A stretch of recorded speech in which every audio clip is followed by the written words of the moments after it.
ছদ্মবেশী রুডি এসে কুন্তলাকে জানায় যে সে দীপাকে একেবারে শেষ করে দিয়েছে আর সূর্য খুব তাড়াতাড়ি পুলিশের কাছে থানায় যেতে চলেছে, কারণ সবাই এটাই জানে যে দীপাকে মেরেছে সূর্য। কুন্তলা আর রুডি যখন আনন্দ করছে তখন সূর্য এসে রুডিকে হাতে নাতে ধরে। রুডিকে মারতে থাকে সূর্য। এদিকে সবাই দীপাকে হাসপাতালে নিয়ে যাচ্ছে।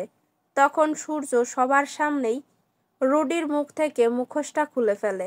এরপরে রুডি সেখান থেকে পালিয়ে যায়।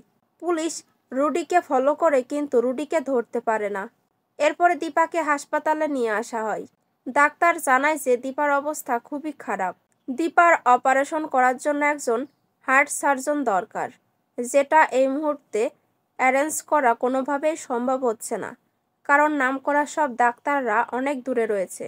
তারা কাল সকালের আগে আসতে পারবে না। সূর্য বলে অপারেশন আমি করব। এরপরে সূর্য নিজে দীপার অপারেশন করে।